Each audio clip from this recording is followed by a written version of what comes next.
Good morning, everybody. Thank you for all joining us today. I want to start off by thanking these wonderful people behind me today, Amanda Moddejonge, Saeeq Shajjan, and Rahima Paiman. Thank you for them for joining me up here this morning. I want to also thank them for being tireless advocates for Afghan refugees. I have seen firsthand the work they do to try and get Afghan refugees to safety every single day. It is because of the work of the NGOs and the veterans such as Aman and people like Saeeq and Rahima and countless others that former Canadian forces, Afghan refugees, Afghan interpreters with significant and enduring ties to Canada and their families have been able to escape the Taliban. This is despite the bureaucratic red tape that has put hurdles in the way of NGOs, veterans groups, and Canadians wanting to help Afghans get out of harm's way. The unfortunate truth is there are too many Afghans still stuck in third countries, at risk of deportation back into the hands of the Taliban, and countless more stranded are in Afghanistan. And why? It's because the Liberal government failed to plan or prepare for this crisis. Almost 1 year ago, the Liberals announced the special immigration measures for Afghan nationals who work for the Government of Canada. And instead of planning, preparing, and surging workforce resources for IRCC and GAC to appropriately address the Afghan crisis, the Prime Minister called a selfish and unnecessary election. GAC, IRCC, DND, and the government were thrown into caretaker convention. There was a complete failure to be creative in the face of bureaucratic hurdles involving life or death situations. The government has still not learned the lessons of their weak response to the Taliban takeover. Instead, they're doubling down and patting themselves on the back for a job well failed. Our Afghan allies remain in limbo. Their lives are on the line, and rather than helping refugees coming to Canada, this Liberal government is shutting down the special immigration measure for Afghans who assisted the Government of Canada and the Canadian Armed Forces.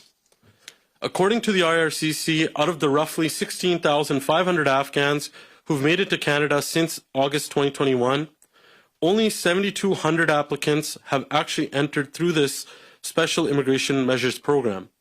It took the government a year to process less than half of the Afghans who applied through these measures. My colleagues and I know firsthand that countless applicants who applied near the onset of the programs have yet to hear back from IRCC. They have only got auto replies and empty promises from the department. The government's decision to shut down the SIM is unconscionable. While winding down these programs to new applicants is shameful, it ignores that only half of the promised 40,000 Afghans have made it through the bureaucratic mismanagement. The refugee cases that my colleagues and I are still receiving in our offices tells a heartbreaking story of Afghan refugees that have been ignored by IRCC.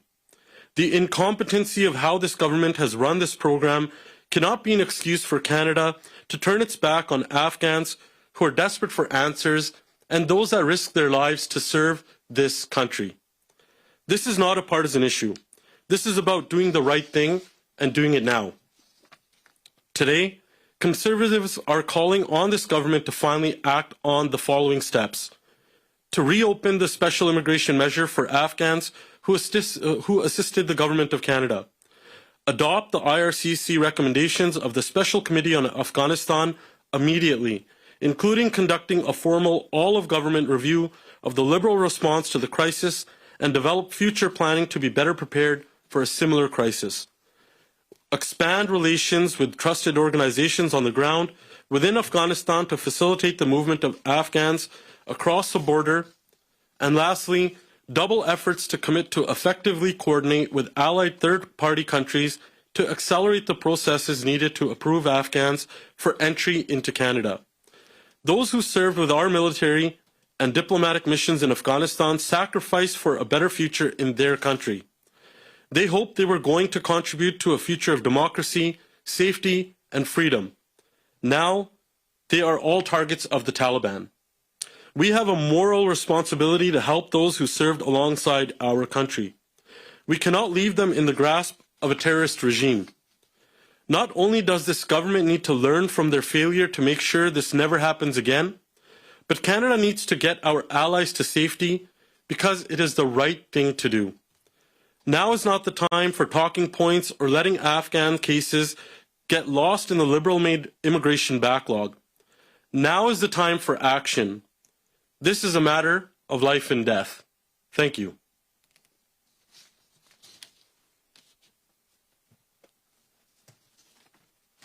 Thank you very much. My name's Amanda, and I'm a veteran of the Canadian Armed Forces. I never served in Afghanistan, and my service was short, but I have been honored to volunteer alongside a group of Afghan vets who have been working tirelessly to assist Afghans that they worked with during our military and diplomatic missions. Prior to and during the fall of Afghanistan, I assisted in evacuating some of those who were most at risk to a network of safe houses that ultimately were shut down because the Government of Canada refused to provide any assistance. What we really need is for Canada to lift the current cap on the special immigration measures and provide consideration to those who have been referred by the Department of National Defence and Global Affairs for safe passage. We also need a framework implemented that will ensure those who are facing danger and extreme hardship under the current Taliban government receive safe passage. I could speak endlessly to the efforts of the many volunteers who have been working around the clock for more than a year trying to help people who meet the criteria under the special immigration measures to access this program. Instead of that, I am going to read a note that I received on Canada Day by an Afghan that was responsible for feeding our troops. Thank you very much for taking the time to explain the process in detail. I sincerely hope the Government of Canada either faces this situation directly or just tells us to go away. Their indifference to our situation is depressing, and God knows how many good men will lose their lives while Canada tries to solve their own puzzle of senseless bureaucracy. I'm not hopeless and I never give up easily, but now based on facts it seems that I have to try and get a life here in Afghanistan and stop waiting for Canada. Instead of asking the Canadian government to face the crisis with respect and honor, it would be much more beneficial and easy to face the situation with courage myself here in Afghanistan and see what the fate has in store for me and thousands more like me. Today is the 1st of July, 2022, and I applied to the program on the 29th of July, 2021. This long wait hasn't had any benefit, and waiting any longer while in strict hiding doesn't make any sense. It seems as though those who worked with Canada's armed forces were and are disposable and should be discarded. I'm truly honored to have met your acquaintance, and I am sincerely thank you for all of your nonstop work to get me to safety. But it seems I am not destined to have a peaceful life. I wish everyone who has reached Canada good luck, and wish patience to those who are trying. Thank you.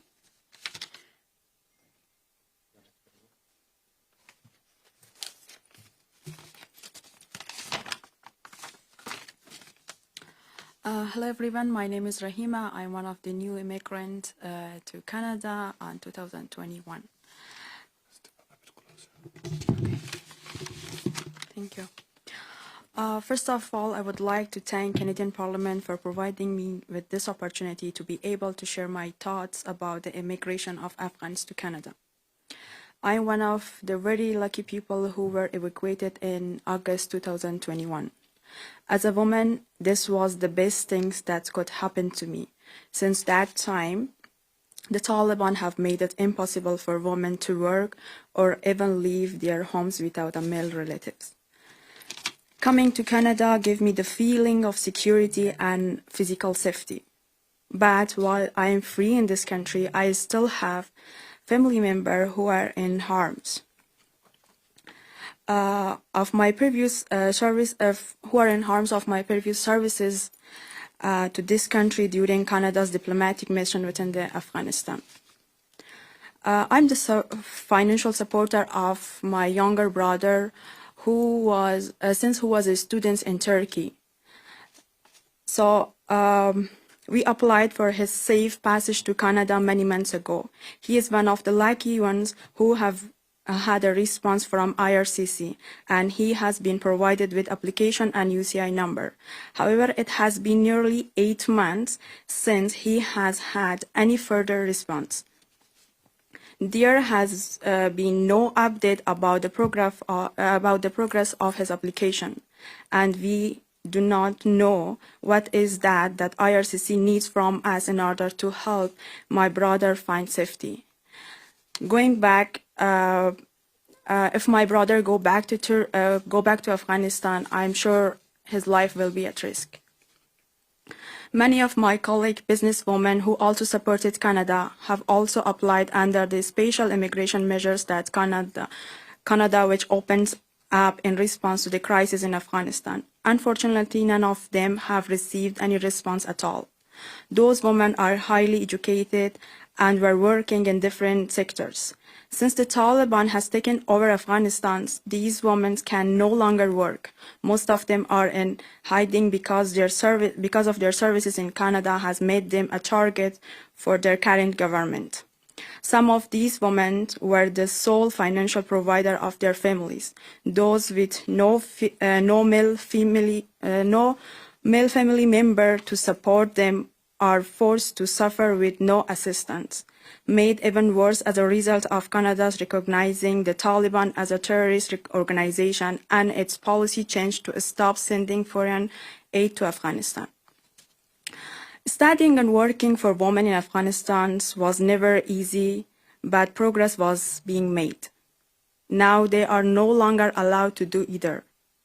For the last 20 years, women have fought for our place in society. With the current government, those women who did their best in Afghanistan are now in danger. Their very lives are at risk. I'm requesting you to please not stop supporting women in Afghanistan. They truly need your help. Again, thank you for your hearing me on their behalf. Thank you.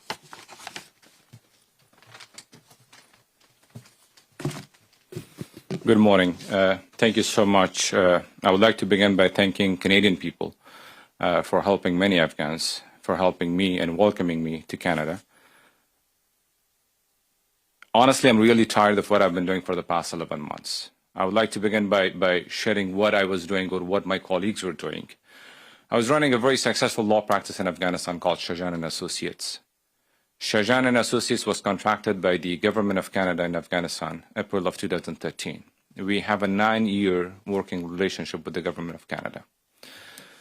In a lot of cases, we were the true face of the Embassy of Canada, working from Presidential Palace to local offices within the Government of Afghanistan. That included the Ministry of Foreign Affairs, Ministry of Interior, Ministry of Finance, Governor's Office, local courts, you name it. We would be there acting on behalf of the Embassy of Canada.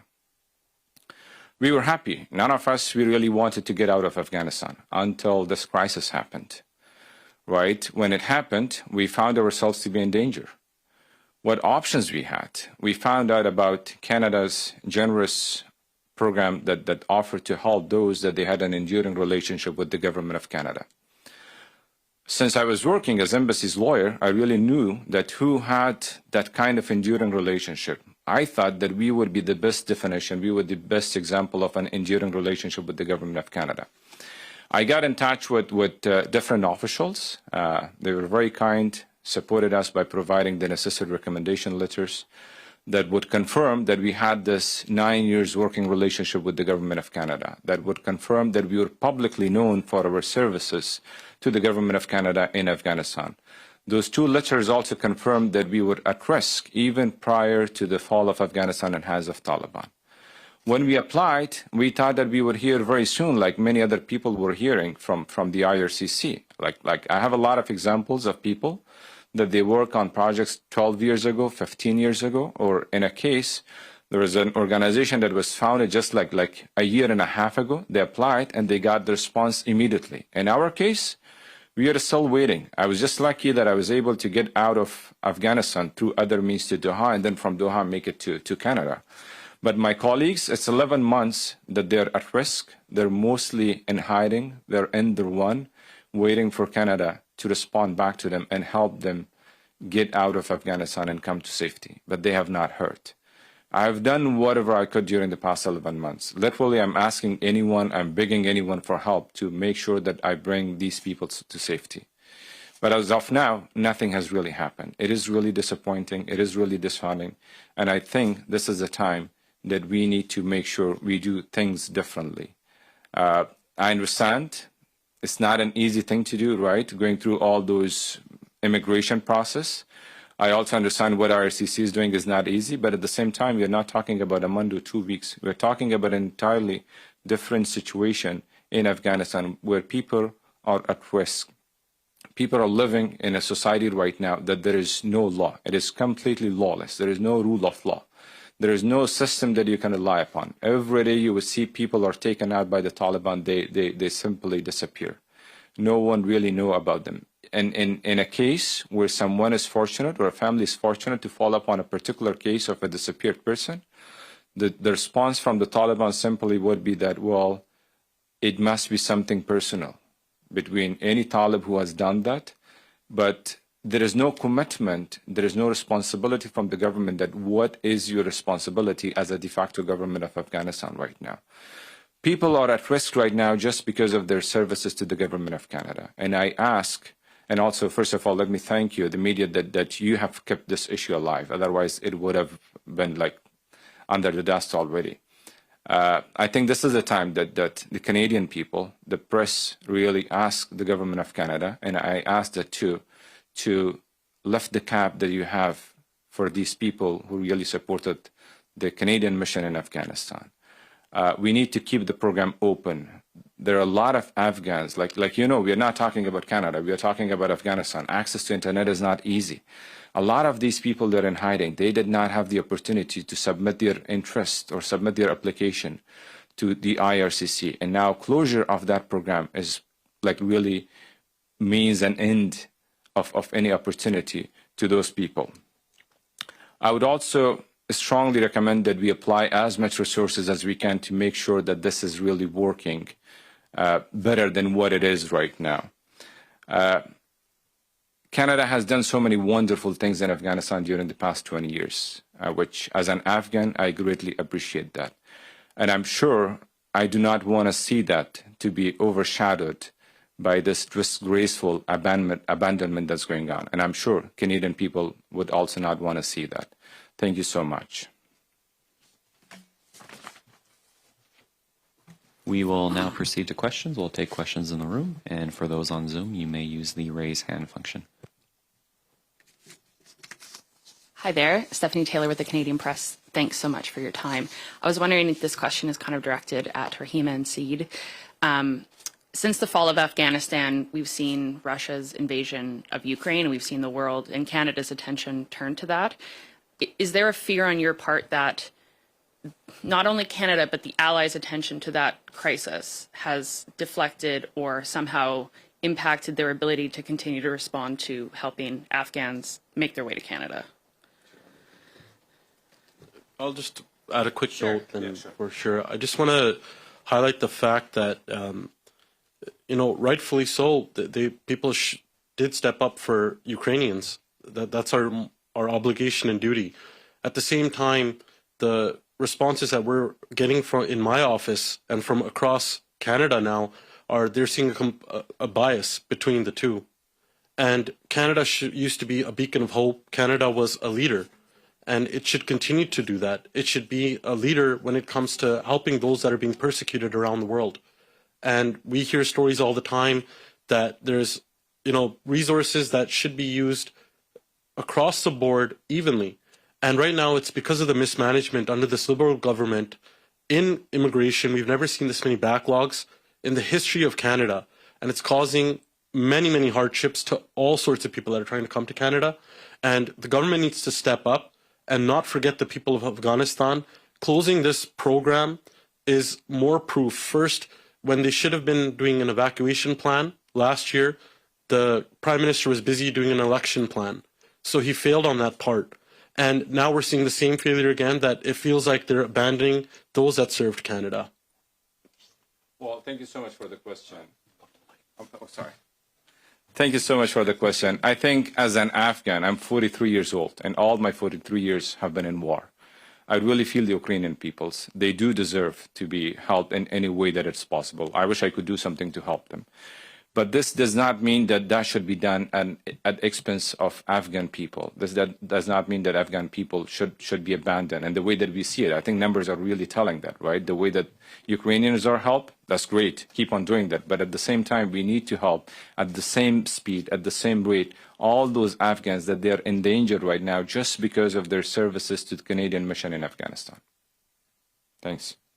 I'll ask you to stay at the mic. I'm interested to know, when you communicate with folks in Afghanistan still or hiding elsewhere, what do you hear from them about what communication they might be receiving from immigration bodies in Canada? Is the Canadian government, according to people you talk to, are they still communicating with them? Is communication no longer there, not just for internet access reasons, but in terms of just providing answers? Well, so I'm in touch with my people, like the group who was working with me at Shajjan and Associates, Embassy of Canada's lawyers in Afghanistan, as well as many, many other lawyers, human rights activists. A lot of them, they've not received any response from the IRCC for the past 11 months, from the time that they've submitted application. No response at all, apart from that automated reply that they would get. Also, there's so many examples, like Rahima's brother is a very good example, that they received the UCI number, they received the G number, but then, again, there's lack of response for the last several months. And I think that is something that really needs to stop. We need to expedite the process. If we need to apply more resources, I think we should do that. We are not talking about a routine immigration system where someone is trying to bring a family member to Canada and you can wait, the person is somewhere safe, let's say, in India, in Pakistan, or other countries of the world, right? They're just waiting for that family member to be reunited. We're talking about people who are at risk right now just because of the services they provided to the Canadian mission in Afghanistan. And it really needs to change now. Thanks. Sure. I'll just add briefly to that as well. You know, Afghanistan right now, the people of Afghanistan, even when they're waiting outside in third countries, minute by minute, hour by hour, their lives are at risk. This is not something small that they're even safe in some of the third countries they're in, because we know that they're in some troubling situations wherever they are. And because of the delay by the Canadian government in processing, some people don't have their UCI numbers, people don't have their G numbers, and it's been months. And they either get left on auto reply or no reply, and it's because of the mismanagement. And what's happening in some cases is that some people that are stuck in third countries their visas are running out where they are, and then they're having to go back into the hands of the Taliban. There's very unfortunate cases that come to my office all the time where 1 week a family comes, they have a brother or sister or a family member they're applying desperately to get them to Canada, and the next week they come to my office and sadly say that they've been killed by the Taliban, that you have to, we don't want to go through with this process. So the delays are causing not just hardships, but lives right now. This is something that we need to look at. These are not just numbers. To put a cap on the numbers was unacceptable, in our opinion, in the first place. And the fact that it's taking so long, we saw an example last year of a 10-year-old girl last year that was killed by the Taliban waiting to come to Canada. And that 10-year-old girl deserved a future here, to be able to be like some of these people that are here. But she couldn't because of the delays. And the veterans groups that were helping them said it was all due to the delaying process, that the Canadian government has put the burden on our immigration system. So this is a complete failure in leadership, and this immigration backlog that the Liberals created themselves is causing these problems.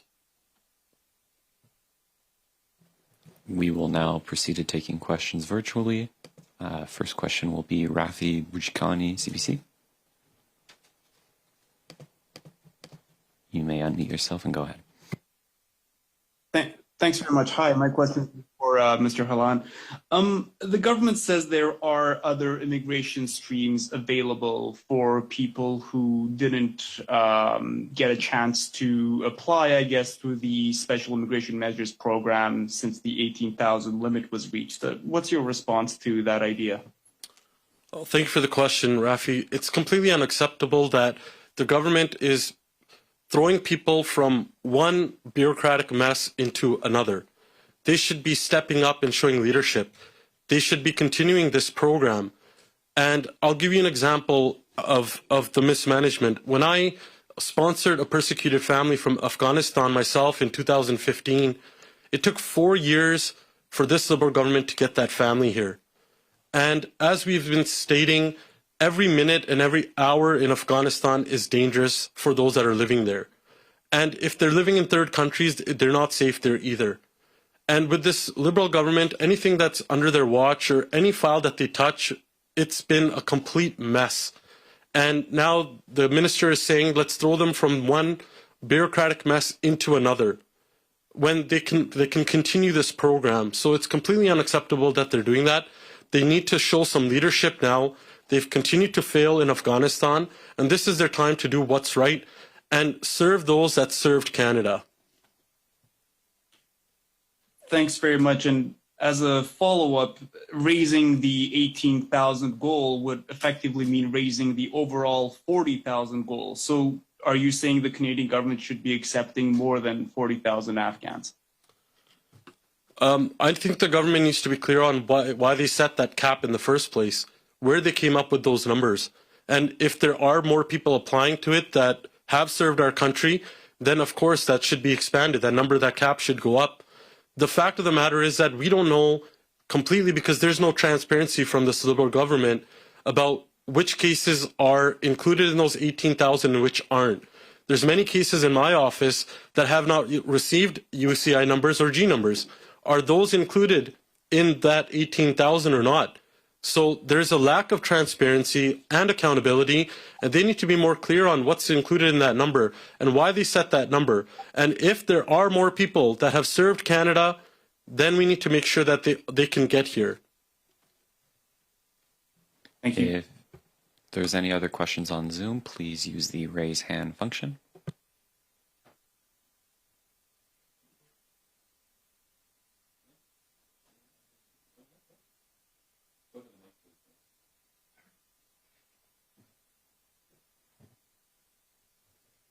We have a question in the room. Just given your the gravity of the situation for those in Afghanistan, you're very tempered in your response. This has been going on not just a year. We've been involved in Afghanistan for a long time, as people can remember. There are those in Canada that would say this is on the other side of the world. It really doesn't impact us. What would you say to those people? Like, if you had a chance directly to say to those people, what would you say? And even to the immigration minister or the prime minister, like, to get this moving? Look, I want to thank you for the question. Firstly, I want to thank all the NGOs, the veterans groups that have stepped up, because the Liberal government has failed to do so. They have been there from day one inside of Afghanistan trying to get those people out. And to your question, we have to remember these are people from Afghanistan that served alongside with our troops, and they risk their lives to serve Canada. And this is the time when Canada needs to step up and help serve those that served Canada. This is my clear message, that the Prime Minister has failed. The Immigration Minister has failed. And when the rest of our allies were preparing for an evacuation plan for those that served their countries, this Prime Minister called a selfish election, abandoning those that served Canada, and was more focused on an election plan that resulted in absolutely no change. And this is where we keep seeing failure over and over again. The Prime Minister's reputation on the world stage, he's become a laughingstock. And due to that, our allies have left us out when they're planning to evacuate their troops. This is when we need to get together with our allies. Then they should have done this last year, is when our allies were getting ready to evacuate those that served their countries. Canada should have been right there at that table doing the same thing. But because of the lack of preparation and complete failure in Afghanistan under this Liberal government, it didn't happen. And we continue to see more failures now. They abandoned people then, and now they're abandoning more people now. Yes, Matt? Thank you. You covered it really nice. Last chance for anyone on Zoom to use the raise hand function.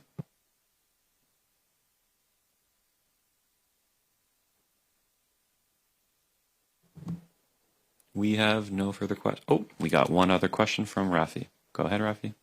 I mean, I'll go again if no one else is going to ask a question. Mr. Hallam, can you react to, the government constantly saying this is a very different challenge than, the Syrian refugee evacuation effort in 2015, just in terms of, obviously the Taliban being completely uncooperative government, the lack of diplomatic relationships with some of the third countries surrounding Afghanistan, where some Afghans have already fled, complicating the effort of getting them even out of there. What do you make of those challenges in the Canadian government's way? Thank you for the question. And it just goes to highlight, again, the failure on a world stage by this Liberal government. They should have had better relations in the first place. And as I said before, when our allies were getting prepared and having discussions amongst each other and with other governments to make sure that they got their troops out of there and into safety, this Liberal government was just sitting on its hands as usual. No one was communicating with them, and it shows how bad of a reputation under this Liberal government Canada has with its allies. They should have been talking to people ahead of time. We know through the testimony that took place in the Special Committee in Afghanistan that UNHCR had given briefing that Kabul was going to fall as early as January of 2021. And once again, the Prime Minister sat on his hands, the Immigration Minister sat on their hands, and they did not prepare for what was to come when Kabul fell. It was time to show leadership. They failed then, and they're continuing to fail now. So when we look at the way that Canada's reputation has been over the last 6 years under this Liberal government, it's been diminishing under Justin Trudeau. I just would like to add, as I said earlier, I do understand that it's not an easy process, right? It does require a lot of work to be done. But at the same time, what I see and what I'm frustrated at is that we did not receive any response from my colleagues. Had we had at least a case number or something for them, I think right now I have a lot of support in Canada. I have support in other places. Almost all major Canadian law firms are supporting my cause, and we would have used other resources to make sure get those people out of Afghanistan. I know working with the Taliban is difficult, right? So here, what we could do personally to make sure really get those people out, but the fact that we haven't heard anything from the government, from the IRCC, that is really disheartening. Thanks. Rafi, I'll just add one other point to it, that we have been putting forward some common sense solutions. And that's why we're asking for the measures or the recommendations out of the Special Committee in Afghanistan to be implemented immediately. Us as Conservatives, we put forward through the help of the other veterans organizations and NGOs a very common sense solution to help speed up things when we ask for single journey documents to be implemented. The Immigration Minister, Sean Fraser, stood up in the House of Commons and aggressively turned that idea down when it was being called for to help get away from this bureaucratic red tape in immigration that the Liberals have created. And yet, after saying no, after 2 weeks, they accepted it. And even to date, they haven't been able to implement that properly. It's a complete failure. People are still being left on auto-reply or no reply at all. So it's to show that, we're all trying to work collaboratively and not making this a partisan issue. But the process and the delay, it's costing lives. So we're asking them to speed up and do what's necessary to help those people that served Canada.